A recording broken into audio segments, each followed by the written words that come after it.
Hola,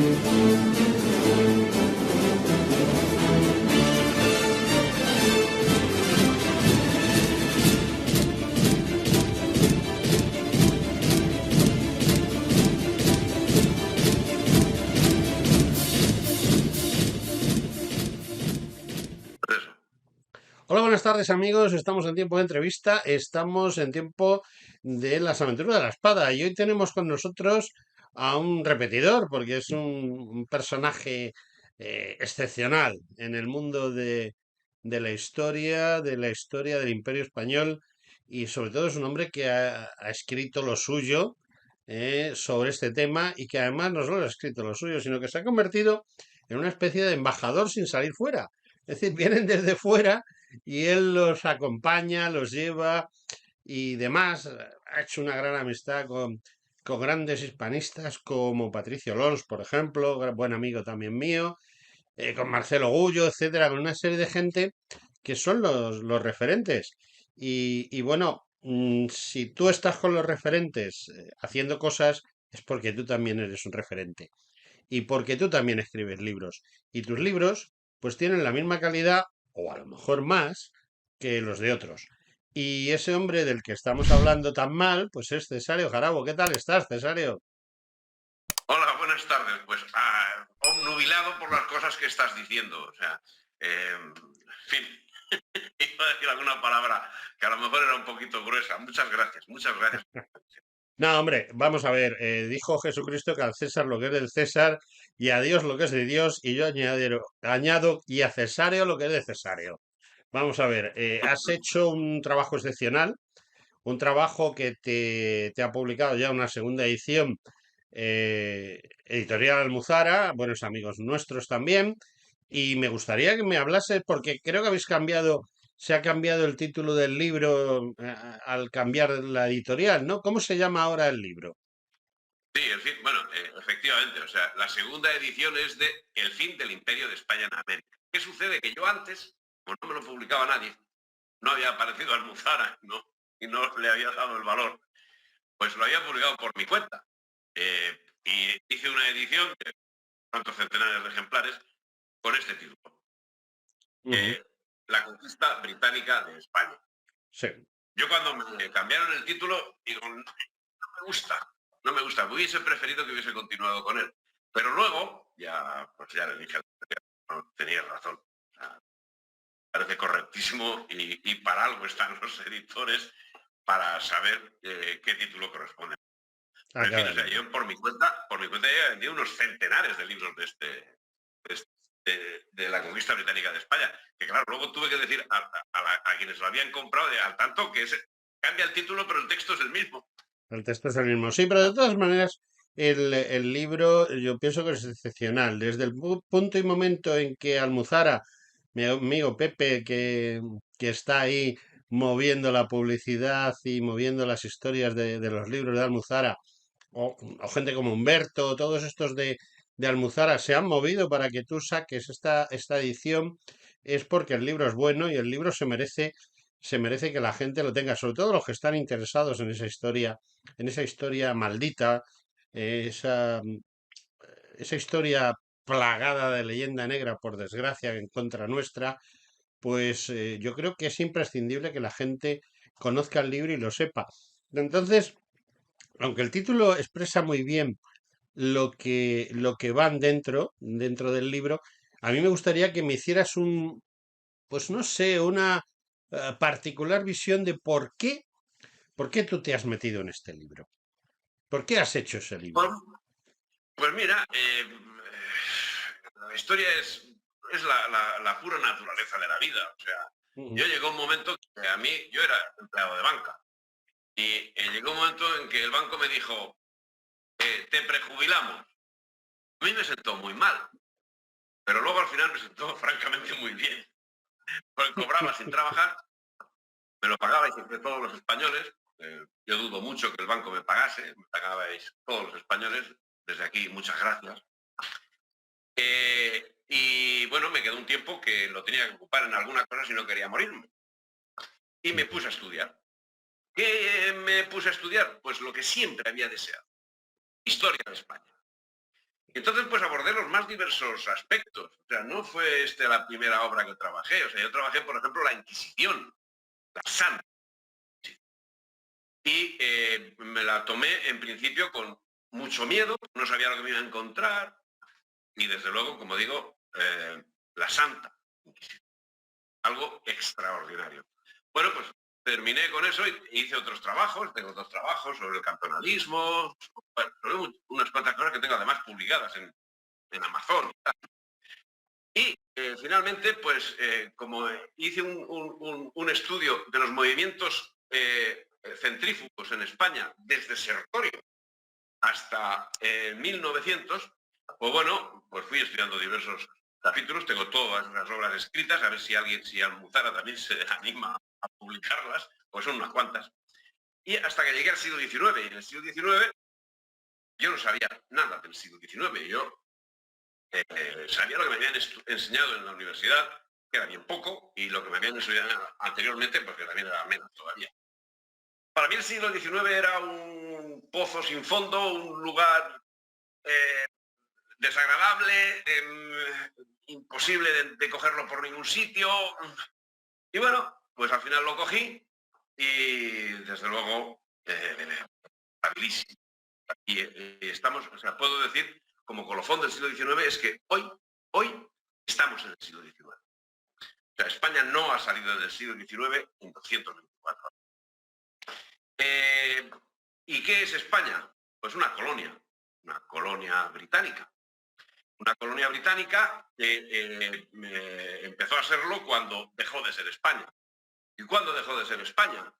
Pues después de la conocida como Guerra de Independencia, que eso suena a chiste. El nombre de Guerra de la Independencia suena a chiste o a burla contra España, porque realmente fue una guerra franco-británica para la unión de España. Pero todo eso es inmediatamente previo a la situación del libro que nos ocupa, que es el fin del Imperio de España en América. Pero es que una cosa llevó a la otra. Y esa cosa, de buenas a primeras, nos encontramos con que los mismos enemigos de España, encarnados en el capitán general del ejército, de los ejércitos de España, que no era otro que Sir Arthur Wellesley, duque de Wellington, que estuvo además a punto de ser rey de España, proclamado por las Cortes de Cádiz. Bueno, pues este señor, o sea, inició toda esa cuestión, siendo que hoy sus descendientes son grandes de España, tengámoslo bien en cuenta. Ese señor inició los trabajos conducentes a la destrucción de España, al separatismo en la América española y en la creación de unas supuestas naciones independientes que en realidad no son sino colonias, quedaron como colonias de Inglaterra, como la propia España, el propio territorio, de manera inconcebible, no lo entiendo. Se quedó con el nombre de España, que es esta parte que conocemos nosotros como España, pues también es colonia británica. Y bueno, pues como digo, me habías preguntado de cómo había llegado a eso. Pues había llegado, pues eso, estudiando los diversos movimientos secesionistas a lo largo de la historia de España, y me encontré con este siglo XIX, para mí desconocido, que me heló la sangre en las venas. Y entonces, claro, pues dediqué todo mi esfuerzo a saber qué había pasado en América para llegar a la situación en la que estamos hoy. Y bueno, dio como resultado el libro que ahora lleva su segunda edición, El fin del Imperio de España en América, que en principio yo lo había titulado, como digo, de otra manera. No, la verdad es que el tema es muy interesante. El planteamiento que tú haces es completamente diferente a las versiones oficiales. Pues la versión oficial de lo que sucedió es muy otra, pero los que estamos algo avisados en este tema de la historia, pues somos conscientes de que existe un final del siglo XVIII con unos reyes como Carlos IV y como luego será su hijo, que son todo menos unos patriotas españoles y unas Cortes de Cádiz, como tú bien sabes, y además creo que tú das unas pinceladas estupendas en ese cuadro que es tu libro, acerca de esas Cortes de Cádiz que están totalmente controladas por agentes británicos que incluso nombran como regente general hasta que vuelva Fernando VII a un tipo que había nacido en la América hispana, en la zona del virreinato de Nueva Granada, lo que ahora es Colombia, Perú, etcétera, y que, francamente, su única misión en la vida es acabar con el Imperio Español. Y lo hacen porque con el Imperio Español acaban no ya Inglaterra, ya les hubiese gustado hacerlo en el campo de batalla porque hubiese quedado muy bonito, pero son los traidores. Y creo que tu libro es un libro de traidores, ¿no? Efectivamente, es un libro de traidores y yo lo que, sin decirlo, voy señalando que esos traidores no es que fueron, es que son. Ujú, Esos traidores han tenido una secuela que llega hasta hoy. Inglaterra no ha dejado de dominar España como la dominó con el fin de la guerra franco-británica para la dominación de España. Inglaterra dominó España desde ese momento y no la ha soltado. No ha habido dirigente en España que no estuviese bajo las órdenes de Inglaterra. Y aquí, en este libro, yo hablo del tema de los movimientos separatistas en América, pero yo tengo otro, es de otra editorial, esta es de SND, ujú. y que habla de lo que es conocido como el desastre del 98 y que yo retitulo como la gran traición del 98. Efectivamente. Desastre, nada, es una traición. Me dicen, ¿y traición de quién? Si quieres Sí, empezamos sí, a relatar perfecta. quiénes son los traidores. Ujú. Pues a Claro, lo de mejor nos hecho, quedamos sin nadie, sin nadie. porque ni Cervera, que tiene por ahí calles, que tiene monumentos, Mm. pero es un traidor como la copa de un pino. Y sé que si esto lo escuchan la familia de los Cervera, puede traer consecuencias. Y sé que la familia de los Cervera, no sé por qué, están defendiendo la memoria de un individuo que no se merece lo que se le ha dado, ni mucho menos. Y la familia de los Cervera están impidiendo que se conozca la verdad histórica de varios amigos, ya los puedo considerar amigos, están sacando documentos veraces que les impiden que sea expuesta esos documentos en ámbitos en los cuales ellos controlan. Por ejemplo, en la Armada es imposible. Por, por Santaella, por ejemplo, o por los otros autores que han trabajado el tema del 98. Pero en fin, me estoy yendo por otro camino, pero es que es el mismo camino. Es que es el mismo camino, exactamente. O sea, la pérdida total de la independencia de España se fragua en ese principio del siglo XIX durante la guerra franco-prusiana perdón, franco-británica de principio del siglo XIX, las guerras napoleónicas en definitiva. Pero lo que sí es cierto es que se remata a final de siglo con el 98. Sí, Santaella y otra serie de autores lo dicen muy claramente. Tenemos a un autor que ha fallecido recientemente, por desgracia, un hombre que yo creo que fui el último que le hizo una entrevista y que he publicado recientemente. La había guardado porque, bueno, él había fallecido y estuvo enfermo, había fallecido y la he sacado recientemente. Nuestro amigo colombiano, que tan buen material. Pablo Victoria. Pablo Victoria, Pablo, exactamente. Eh, Pablo Victoria refrendaba exactamente lo que tú decías y lo refrendaba con pelos y señales. Federico Santaella, compañero mío de armas, compañero mío de escalilla en el ejército, pues exactamente igual. O sea, el problema que existe es que cuando tú escarbas un poquito, te aparecen papeles y entonces en esos papeles tú puedes contrastar que teniendo superioridad numérica, superioridad táctica, superioridad logística, te rindes, sí. pierdes una flota. Y José María Manrique da más datos. O Sí, sea, y sí, lo o sea, curioso Es que ujú. ni José María Manrique, ni Santaella, ni yo, ni Bueno, Pablo Victoria nos conocíamos cuando redactamos nuestros textos. sí, pero son muy parecidos, es decir, todos vais a lo mismo, Efectivamente, a que no tiene sin ningún conocer. sentido, no tiene ningún sentido lo que pasó, salvo la traición. Efectivamente. Pero es la misma traición que pasó casi 100 años antes en el Río de la Plata, en Venezuela, en Colombia.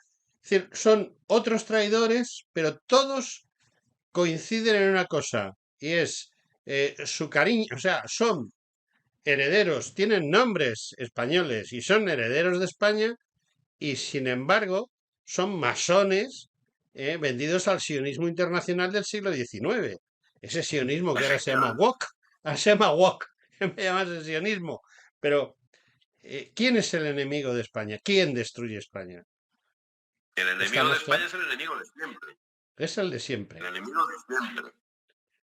Yo no sé, o sea, yo no me quiero meter en cuestiones esotéricas, ni mucho menos. O sea, Uh -huh, pero el asunto viene directamente de Inglaterra. Inglaterra era el enemigo que no podía con España en el siglo XVI, que no podía en el siglo XVII, que no podía en el siglo XVIII. Inglaterra. Y con Inglaterra los holandeses, ¿no? uh Y -huh. Francia. Esos eran los enemigos manifiestos, los enemigos que siempre fueron batidos en el mar, siempre, no ganaron ni una batalla. Dicen, o sea, y han hecho muchas películas y han hecho muchas cuestiones alrededor de la piratería, que era su base. La fuerza de Inglaterra era la piratería. Y cuando hablamos de piratería, resulta que nos están acostumbrando a entender eso como una cosa romántica. Por favor, eran unos asesinos directamente. Efectivamente. Directamente un pirata es un asesino, aquí y en Constantinopla. Pues resulta que esa base de asesinos es la base de la Marina Británica. Y esa Marina Británica estuvo luchando contra España en los siglos XVI, XVII, XVIII, de una manera permanente y siempre perdiendo. Porque las fuerzas españolas siempre les dieron y siempre les hicieron huir.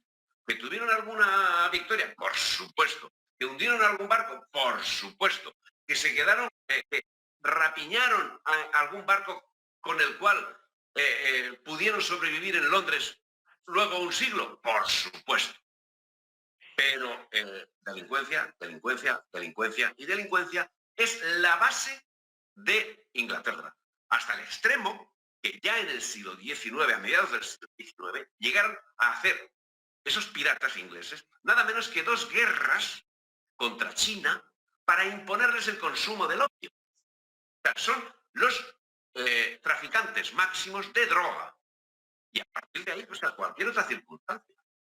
Y se nos presentan como los libertadores, se nos presentan como los creadores creadores de qué. Y entonces la verdad es que se nos puede decir, ¿y cómo España dejó hacer eso? Realmente ahí yo tengo que reconocer y me quito el sombrero por las capacidades británicas para acabar con el Imperio español. ¿Cómo acabaron? Pues empezaron con en el 1700, con el cambio de dinastía española. Y dices, no, pero si resulta que perdieron. Sí, ¿perdieron qué? Porque resulta que Francia siempre había estado aliada con Inglaterra para atacar a España. Resulta que en el 1700 una casa real cambia y se pone en España, se corona con la corona de España, los que siempre habían sido enemigos de España. Y las cosas, durante el siglo XVIII, contra Inglaterra se mantienen una serie de guerras que, bueno, que ahí está. Quiero que las mire, pues verá que no es que nos diesen precisamente en las orejas. Sin embargo, la estructura política de la monarquía española estaba trufada de elementos que empezarían a dominar en favor de Inglaterra. La masonería se incrustaría de manera directa en la monarquía española, en el gobierno de la monarquía española, y acabaría haciendo pues todo lo que ha hecho. Y en concreto, ya cambiando el siglo, ya llegando al siglo XIX, después de haber servido a los intereses de Francia, pasaría a servir a los intereses de Inglaterra. Y es ahí cuando, sirviendo a los intereses de Inglaterra, procedió a la destrucción de la monarquía hispánica y ¿cómo lo diría? A parasitar a cada uno de los trozos en que los convirtió. Es cierto, y además esos criollos traidores a su propia patria, a España, tuvieron que luchar contra el pueblo, es decir, el pueblo no quería bajo ningún concepto, y tú lo seguro que lo expresas perfectamente en el libro, el pueblo apoya el centralismo de la península ibérica y quieren seguir siendo españoles, y son las élites que están totalmente tomadas por la masonería las que nos llevan a ese desastre de 1824, que es, digamos, cuando culmina el desastre total de la independencia. Desastre Mucho. que se podía haber evitado, pero que en 1820, como tú bien sabes, eh, el señor Riego, el señor Riego, responsable del levantamiento de las cabezas de San Juan, evita que desde España parta un ejército expedicionario a Sudamérica para evitar precisamente esa independencia no deseada por el pueblo español que vivía en Argentina, en Venezuela, bueno, en los virreinatos, porque eh, nunca el Imperio Español tuvo colonias, lo que tenía eran provincias que en lugar de estar en Europa, pues estaban en América o estaban en Oceanía o en África. Y bueno, eso sospecho que también lo reflejas en el libro. Nos estamos quedando casi sin tiempo, pero mi pregunta es, ¿cómo tratas ese tema en el libro antes de hacerte una última pregunta? Pues hombre, yo trato el tema crudamente, o sea, sacando los caudillos indígenas que lucharon y defendieron los Ujú, intereses de España frente a los separatismos americanos. Los indios lucharon por España antes y después de la independencia. ujú. Y la independencia fue hecha por comerciantes, piratas, aliados con Inglaterra y apoyados por tropas británicas, directamente mandadas con mandos británicos, con una armada británica que tomó Lima, una armada británica. O sea, los británicos estaban alrededor de San Martín, los británicos estaban alrededor de Bolívar y los británicos estaban comandando toda acción militar llevada a cabo en América. No solamente comandando, sino con tropa británica. Pero no podían y la acción fue siendo efectivamente una traición desde Madrid. O sea, la separación, como pasa hoy día, hoy mismo, 2024, la cuestión de la separación de América se urdió en Madrid. En Madrid se obligó al ejército español a no combatir al separatismo americano. En Madrid se le reconocieron derechos a los separatistas americanos, como hoy está sucediendo con los separatistas catalanes, los separatistas vascos o con cualquier separatista que quiera romper España. Porque el enemigo de España está en el gobierno de España. Y Está estaba en está en la carrera de San Jerónimo. Y nunca mejor dicho, porque precisamente es el trienio liberal 1820-1823, donde la masonería es quien manda en la carrera de San Jerónimo y es quien manda en todo ese gobierno que teóricamente está con el rey Fernando VII, pero que en realidad con quien está es con el rey de Inglaterra. Y bueno, mi última pregunta es importantísima. Y es, Cesario, yo ahora mismo iría a la Puerta del Sol, me encontraría la librería San Martín, que tú habrás conocido, pero que ya no está, ahora hay un burger o una cosa de estas, y veo en el escaparate tu libro. ¿Por qué entro y compro tu libro? Hombre, yo creo que conocer la historia es no ya nuestro derecho, sino nuestra obligación. Nuestro derecho y nuestra obligación es conocer nuestra historia. Y yo no sé si lo haré bien, no sé si lo haré mal, no sé cómo lo haré, O sea, yo no me fío de mí mismo, pero yo pongo mi corazón en la cuestión. Yo soy católico, apostólico, romano. A mí, mi Dios me obliga a ser verdadero. Me obliga a decir la verdad, siempre y caiga quien caiga. Y yo lo único que hago es recoger datos históricos, porque yo no estaba allí cuando sucedieron. Yo no estaba. Pero sí, cuando se produjeron unos documentos. Y esos documentos están accesibles. Yo lo que hago es coger esos documentos y darles forma para divulgarlos, a que el lector actual pueda tener acceso a ellos. No hago nada más. O sea, la verdad me hará libre. La verdad me hará libre, me dice a mí Jesucristo. Y el liberalismo dice, la mentira es una virtud. La mentira debe ser utilizada para la consecución de nuestros objetivos. Bien, yo insisto, yo soy católico, apostólico, romano. Por consecuencia, soy contrario a la ilustración.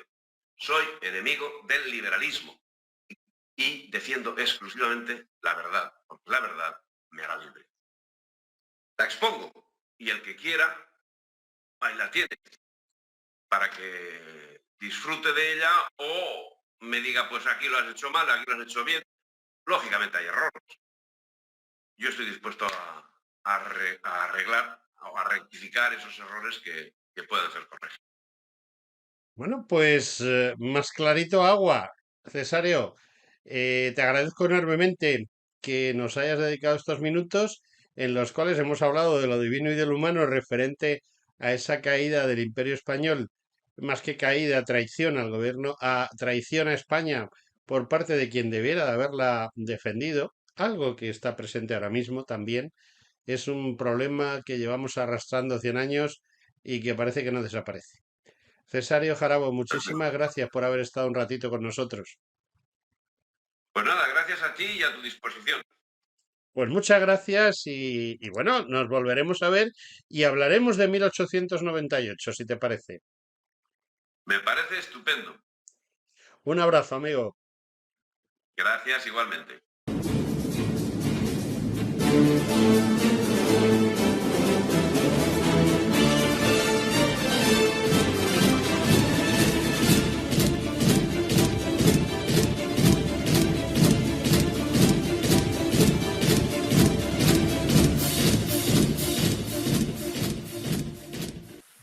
Hola, buenas tardes, amigos. Estamos en tiempo de entrevista, estamos en tiempo de las aventuras de la espada, el programa de libros de historia que os acompaña todas las semanas. Y hoy tenemos con nosotros a un autor que ya ha salido en este programa hace ya algún tiempo, cuando estábamos todavía en Decisión Radio y en Radio Ya, y que es Fernando Martínez Lainez. Buenas tardes, Fernando, ¿qué tal estamos? Buenas tardes, pues bien, bien, aparte ya de ser el Día de los Difuntos y un poco y abrumados obviamente por la catástrofe esta de Valencia, pero bueno, estamos por lo demás bien. Bueno, pues queridos amigos, tenemos aquí a Fernando Martínez Lainez porque ha sacado un nuevo libro. Un libro que, como siempre, dedicado a su tema estrella, que es la historia de esta nuestra nación en los siglos XVI y XVII, y más concretamente al ejército de esa época, a los tercios. Fernando, tu tema, indiscutiblemente, eres un puntal en ese tema, eres quizá, pues eso, quien puede decir sí, quien puede decir blanco, quien puede decir negro en el tema de los tercios, porque indiscutiblemente no creo que nadie tenga una preparación y un fondo como tú tienes sobre ese asunto. Pero, nuevamente, nos sorprendes con un excelente libro que veo que tienes en la mano. Enséñanoslo a cámara, por favor. Te lo voy a enseñar para... Sí. Se titula Hermanos de Guerra, editado por Espasa y es, como tú bien dices, mi último libro que está dedicado pues a las victorias de los tercios. Bueno, de todas maneras, yo siempre... Sí. Yo siempre meto la carátula del libro, que ya me la ha mandado la editorial, la meto al principio del YouTube Te la mando. para que quede claro. Fernando, ¿por qué has elegido esta Muy bien. época concreta? ¿Por qué has elegido el tema de ese libro? Tú ya has hecho más cosas de esto, pero ahora te has centrado en este tema. ¿Cuál ha sido el motivo de que te centres en él? Bueno, el motivo fundamental ha sido, bueno, mi interés por la historia y sobre todo por la historia de la etapa, digamos, más culminante y más gloriosa de nuestra historia, que yo pienso que está fuera de duda que fue, fueron los siglos XVI y por lo menos hasta la segunda, hasta la primera mitad del siglo XVII. Entonces fue realmente una etapa casi mágica en la que pues hicimos lo que luego luego no se ha vuelto a hacer y lo que en definitiva nos hizo grandes y nos ha marcado en la historia del mundo. Bueno, pues esto es, digamos, esta especie de tendencia a tratar de indagar por ese pasado tan magnífico, ¿no? que tuvimos desde el punto de vista histórico, es lo que me mueve a analizar y a tratar de estudiar este periodo. Y claro, ahí evidentemente, pues ahí, si se habla de este periodo hay que hablar de los tercios, porque si fuimos algo en ese sentido, fue en el aspecto militar. Y el aspecto militar, pues hay que hablar de los tercios porque fueron las unidades que marcaron la historia militar de España en aquel momento, claro. Bueno, yo por lo que deduzco, has querido hacer tres cosas importantes. Desmiénteme si me equivoco. Una es que tengamos un conocimiento de los tercios como tal. Otro que es que tengamos un conocimiento de los hombres que estuvieron en esos tercios, tanto los mandos como todos, la tropa, todos aquellos que se batieron defendiendo las banderas españolas.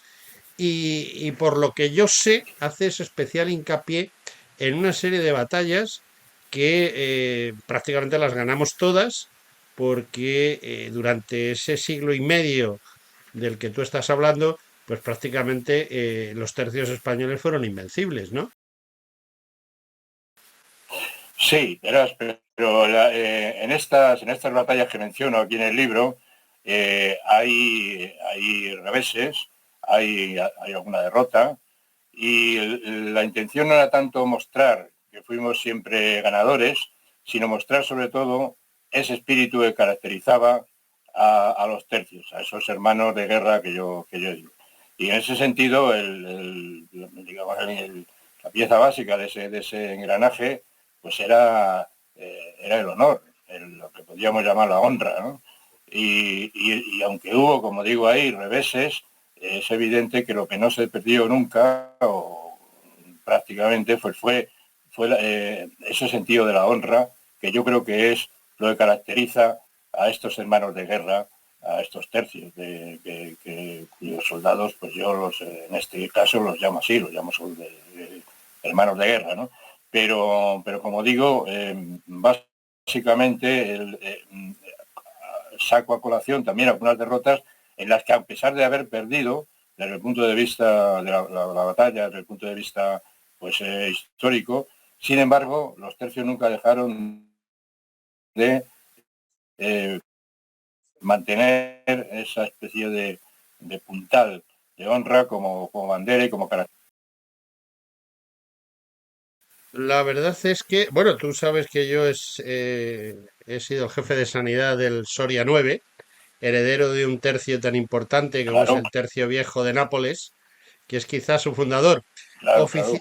Oficialmente siempre se ha dicho que los tercios aparecen en 1534 como tales tercios. Sin embargo, su historia es muy anterior. Yo recuerdo que en el año 2009 celebramos ahí en Fuerteventura, que es donde está el Soria 9, o sea, su antecesor, el Tercio Viejo de Nápoles, celebramos los 500 años. Hubo una exposición en la cual yo intervine y sobre todo hubo una visita del entonces rey Juan Carlos que impuso por la primera medalla del ejército, la primera medalla porque se había constituido recientemente, a la bandera coronela de ese batallón de Fuerteventura. Y bueno, pues eso nos llevó a recordar todas esas batallas, incluidas las que bueno, la propaganda nos ha dado por perdidas, pero hay batallas que se han dado por perdidas a los tercios que a lo mejor no han sido tan desastrosas ni han tenido ese final tan, digamos, de pérdida, sino que muchas veces hemos querido justificar con algunas batallas, desastres que en definitiva los quien los ha tenido ha sido la política, más que la propia guerra y los propios soldados, ¿no? Claro, sí. Podemos citar, en este sentido que tú dices, podemos citar el ejemplo de Rocroi, donde evidentemente hubo una derrota, pero bueno, no fue ni mucho menos una derrota tan estrepitosa como luego los franceses. Y la propaganda influida desde Francia, con sus repercusiones aquí en España, pues hizo ver o pretendió demostrar. Aquí lo que hay que tener en cuenta es que no hubo realmente una especie de inflexión o punto de inflexión de los tercios en el sentido, digamos, de lo que podríamos llamar su, su caída del apogeo a las últimas etapas ya de la decadencia con los austrias. No hubo, digamos, una batalla que marcara ese punto de inflexión. Más bien fue una especie de desgaste lento, pues provocado por la falta de hombres, por la falta de dinero, básicamente, y, por qué no decirlo, por la proliferación de enemigos además muy potentes, muy poderosos. O sea, ya un momento que, desde el punto de vista diplomático, desde el punto de vista geopolítico en Europa, España se ve prácticamente desamparada en el sentido de aliado, ¿no? Ujú. Y claro, aparte de eso, ya económicamente las cosas tampoco empezaron a ir demasiado bien en esa segunda mitad del siglo XVII, y eso, bueno, obviamente repercute mucho en el funcionamiento y en la eficacia de los tercios. Hay que decir, respecto a lo que decías antes también, que aunque como tú bien sabes, la fecha documentada, fundacional, que se da normalmente de los tercios 1536, en lo que se llama la ordenanza de Génova, dada por Carlos V, que más bien que una ordenanza es una instrucción, porque ahí lo que se marcan son unas pautas para que se realicen unos pagos y para que esos pagos pues se hagan, digamos, para determinadas unidades. Pero bueno, se menciona la palabra tercios ahí por primera vez. Entonces, bueno, pues desde el punto de vista fundacional, desde el punto de vista documental, pues se da esa... Pero hay que decir, y en ese sentido hay historiadores autorizados que lo corroboran, hay que decir que los tercios venían funcionando como tal mucho antes, bastante antes. Ya en 1500, en los 1521, en 1520, en Pavía y tal, ya venía funcionando como tales tercios. Con lo cual, digamos, lo único que significa la ordenanza esta, la instrucción esta de 1536, es, bueno, el detalle ese de que por primera vez se citan documentalmente a los tercios. Pero no quiere decir que los tercios surgieran en ese momento. Los tercios venían de años anteriores, claro. Y en ese sentido, pues digamos, los soldados de los tercios, esa fecha para ellos no supone nada, porque ellos ya venían actuando años antes con la misma estructura y con la misma eficacia, ¿no? Y podemos considerar, quizá no sé si tú lo tratas en tu libro, pero para conocimiento en general, podemos pensar que realmente los tercios son un invento o una necesidad que crea Fernando II de Aragón, Fernando el Católico, y que pone sobre el papel, que pone Ah, en la realidad el gran capitán. bueno, podría ver así, pero yo destaco en el libro que los tercios no eran estructuras rígidas, ¿no? Los tercios surgen, como casi toda la vida, surgen de una evolución, ¿no? Y esa evolución viene marcada por la figura de los reyes católicos. Los reyes católicos, entonces Fernando como Isabel, son los que construyen o transforman una especie de hueste medieval a través de una serie de ordenanzas y con tratadistas militares de primera fila, como era en aquella época Alonso de Quintanilla, Hernando de Zafra, Fernández de Palencia, es decir, teóricos ya de la guerra, digamos, o de la milicia, pues los reyes católicos se preocupan, a partir de la guerra de Granada, se preocupan primero de que esta especie de hueste medieval, transformarla en una fuerza pagada y por la corona, es decir, en este caso por el Estado, y a esa fuerza pues le añaden la procedente de las milicias concejiles, es decir, que en un momento determinado España se convierte en la primera nación casi de Europa, que me atrevería a decir casi del mundo, en la cual, digamos, existe un ejército profesional, porque la corona pagaba a esas fuerzas, las pagaba ella, no las pagaban los nobles ni las pagaba otro tipo de instituciones, la convierte en una fuerza profesional, en el auténtico sentido de la palabra, al servicio de la corona, lo cual es casi una fuerza nacional. Pero además hay que tener en cuenta que esas instrucciones o esa especie de teoría que los reyes católicos a partir de la guerra de Granada van elaborando, luego se desarrolla y se lleva a la práctica de una manera brillante y de una manera, digamos, fulminante en Italia. En Italia, la guerra de Italia, que como sabe, bueno, pues fueron donde el gran capitán pues se convirtió en uno de los adalides de la historia militar, pero de todos los tiempos. Pero, como digo, no existe, digamos, una fecha fundacional de los tercios, sino que esa evolución que estamos hablando a partir de los reyes católicos, luego pasa a través de las guerras de Italia con el gran capitán, Gonzalo Fernández de Córdoba, y eso es lo que va formando, lo que va a través también de una serie de generales en aquella época, como el Marqués de Pescara, o Ábalos, es decir, todo eso va formando una especie de sedimento, de conglomerado, y de esa especie de embrión, pues se van desarrollando los tercios. Pero, o sea, que los tercios, quiero decir, con eso quiero decir, y para resumir, que los tercios parten de un desarrollo, de una evolución cuyo origen, para mí, está en las ordenanzas y en las instrucciones y en las formas de reclutamiento, muy importantes, de los reyes católicos. Y porque, como digo, el reclutamiento en Castilla era importantísimo, porque era un reclutamiento en el que estaban incluidos todos. Es decir, los peones famosos y tal salían de las milicias concejiles. Y luego estaban también las guardas reales que llamaban, que eran las fuerzas de caballería pesada, las lanzas que llamaban, que las pagaba también el rey. Entonces llegamos a una especie de ejército que es un ejército nacional, porque es un ejército que paga, digamos, el Estado, en ese caso los reyes católicos. Y de ahí pues se deriva toda la enseñanza que luego, pues de una manera muy brillante, desarrolla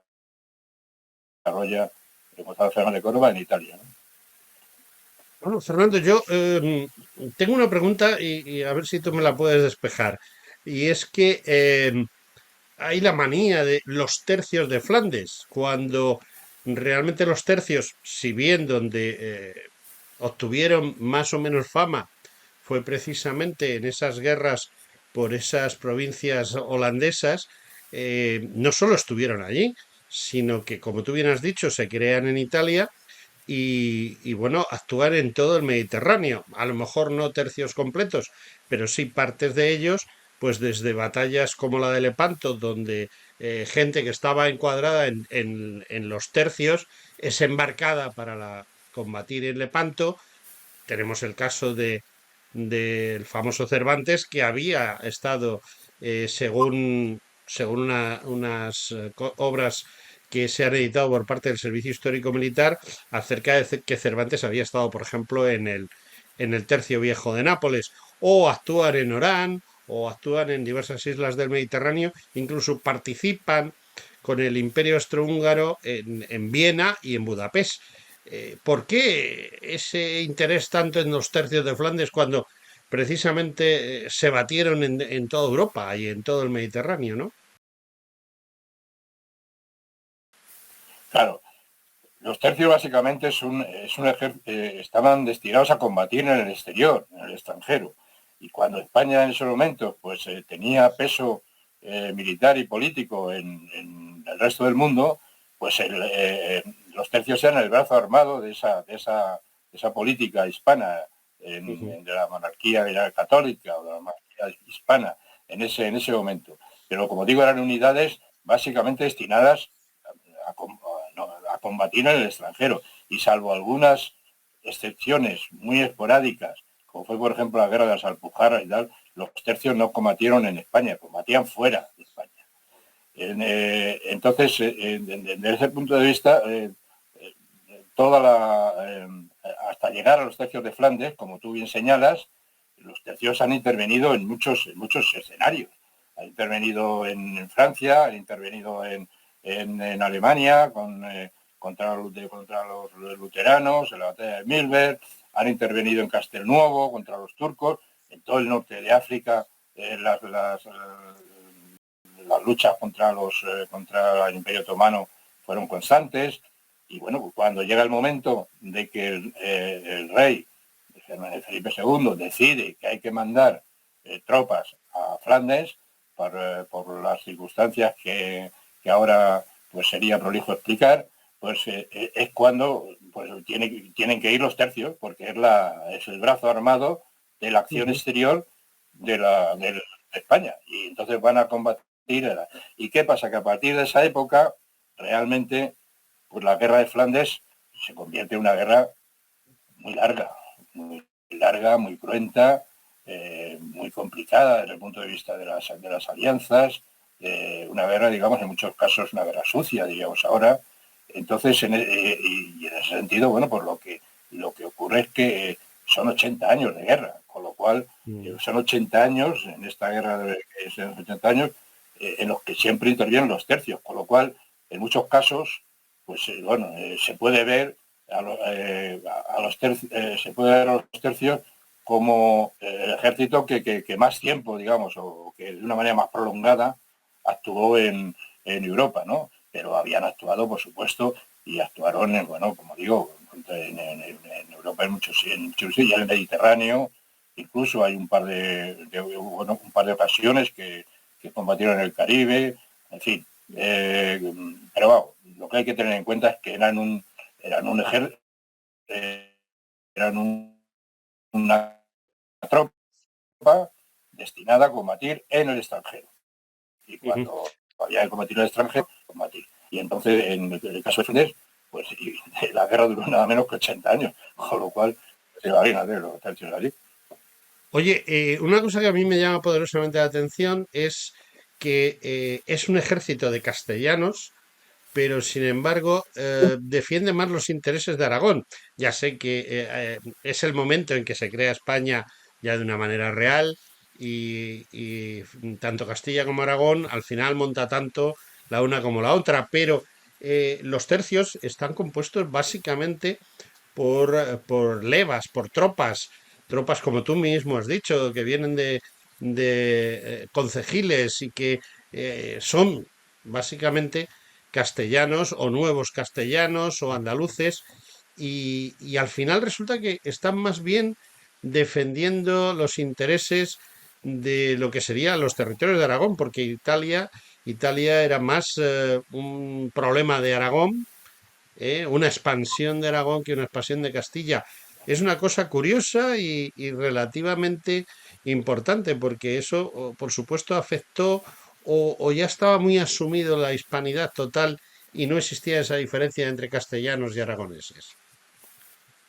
Sí, eso que dices tú, yo creo que tuvo su importancia al principio y tal, pero como dices también, al final se fue asumiendo la propia, digamos, la propia dinámica del poderío hispano, pues fue, digamos, haciendo que esta especie de diferenciación a la hora, por ejemplo, de gobernar en Nápoles o gobernar en Sicilia, pues no tuviera que ver que el virrey fuera castellano puro o fuera aragonés. Al final, digamos, se impone de lo que podríamos llamar el sentido de la monarquía hispana, ¿no? Pero sí es eso que señalas, en el principio de esto que estamos hablando del Gran Capitán, claro, la mayoría de la tropa que va a Italia a combatir, básicamente al principio, que es la que lleva Gonzalo Fernández de Córdoba, en su gran mayoría eran castellanos. ¿Por qué? Porque Castilla tenía el mejor ejército de la península en ese momento, estaba absolutamente claro. Y además porque desde el punto de vista del manejo de las tropas, las innovaciones habían llegado mucho antes a Castilla, por ejemplo, y desde el punto de vista del manejo de las tropas, Fernando el Católico, que es en definitiva el que manda a las tropas a combatir en Italia, se sentía mucho más a gusto, digamos, combatiendo con tropas castellanas que no con lo que podríamos con tropa aragonesa, por una razón muy sencilla, porque las tropas aragonesas en ese momento prácticamente eran tropas, digamos, que no actuaban al unísono, ¿no?, desde el punto de vista del poder real. Entonces, para Fernando era un lío eso de tener que convocar tropas desde Valencia o desde Cataluña o desde Aragón, porque había como sabes, una especie de engranaje o de maraña de fueros y de tal que obligaba al rey Fernando a que cada levantamiento de tropas o cada convocatoria de tropas y tal, pues tuviera que ser negociada, a veces duramente, ¿no? Fernando es decir, la corona de Aragón en ese sentido está mucho más dividida, para entendernos, desde el punto de vista militar que en Castilla. En Castilla, en cambio, había mucho más unidad desde el punto de vista militar y además la decisión del rey no la discutía nadie. Entonces, bueno, pues Fernando, lógicamente, que además Fernando era un buen estratega militar, no me que además todas estas ordenanzas que estamos diciendo que se ponen en marcha en la época de los Reyes Católicos, en gran parte obedecen a la influencia y a la iniciativa de Fernando el Católico. Entonces, bueno, Fernando el Católico, para ir a Italia, pues utiliza la tropa que tiene, digamos, pues, más a mano, más preparada y que además no le causa ningún problema, eso que es la tropa castellana, los castellanos. Luego los tercios es otra historia, porque los tercios sí entraron muchas levas, bueno, cuando había que hacer levas, pues había muchas levas que se realizaban fuera de Castilla, ¿no? Pero en ese momento, efectivamente, es interesante eso que señala, porque yo creo que lo que hace que sean los castellanos, la tropa castellana, la que va a Italia, pues es porque es la tropa que el rey tiene más a mano y además es la que prefiere, porque es la que no le causa ningún problema. Y es la tropa castellana que la tiene ahí, que sabe que es una tropa muy integrada, con unos capitanes además y tal. Y bueno, ¿para qué se va a complicar la vida buscando tropas en otros sitios? Y la tiene Castilla. Y entonces echa mano de la tropa castellana, que es la tropa del gran capitán, que va allí. Fernando, una última pregunta y ya con esto terminamos porque nos hemos quedado sin tiempo. Yo veo tu libro en una vitrina, en un escaparate de una tienda, de una librería. Dime por qué crees tú que debo de comprar tu libro, entrar en esa librería y comprar tu libro. ¿Qué me ofrece tu libro?